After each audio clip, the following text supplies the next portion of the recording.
Hey guys, it's Grant with Grant's Workshop. Are you surprised to hear from me? Me too. Today we're here to answer the question of, Grant, what the hell happened? It's been over a year. What were all these videos that you were supposed to give us? Oh, let's dive in.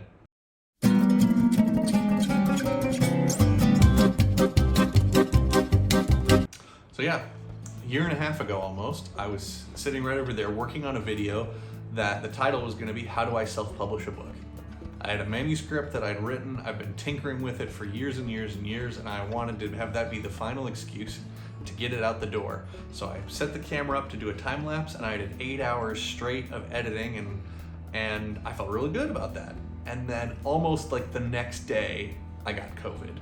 And even though I had the vaccine and the booster shots and everything, it kicked my ass for like 2 straight weeks, and I felt miserable, and just exhausted, couldn't get out of bed, fever, chills, the whole 9 yards. And then of course after that, Russia invades the Ukraine, the world gets turned upside down, the Supreme Court decides to double down on all their crazy fascist views, and Roe v. Wade gets overturned, and everything seems to be slipping out of control. And on top of that, things kicked up at work, and I'm putting in 40, 50, 60-hour weeks. And between all that stuff, video shooting, video editing just kind of fell by the wayside. But I think at the end of the day, that was the point of this channel, was to try things, to fail, to document both trying and failing, and then see what the result was, and if we could get something good out of it.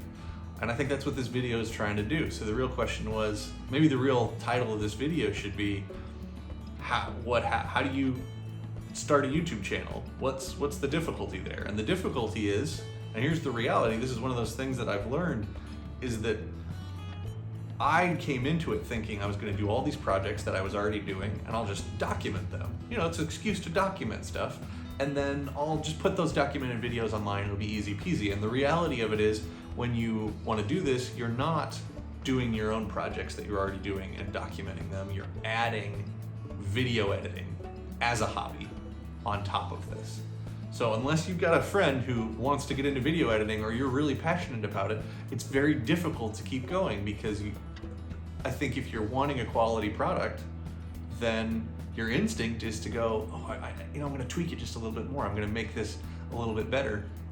And there's a huge time investment in that. And I don't think I fully realized how much time was going to go into videos like this when I started. And now that I have more time and I've done some of these other projects, I'm hoping to get back into this. It's something that I do want to do. I want to create new content. And that doesn't mean I was sitting all year long not doing projects. I was, and I feel kind of bad because I didn't document any of the stuff in my workshop. So maybe we'll have another video here shortly where I do a workshop walkthrough and get everybody going with the different stuff, or what have we done to the garden, what have we done to the house to make sure that the water isn't coming in, and who knows, maybe start getting out of the house, going into the rest of the city and seeing what there is to do in Omaha, what there is to do in Nebraska, and maybe that inspires some other people to either get back up and do a hobby that they left because they felt like they didn't have time or it was too difficult, or come visit and spend some quality time here in Omaha. So until then, hopefully this is the first of many. Thanks for watching Grant's Workshop.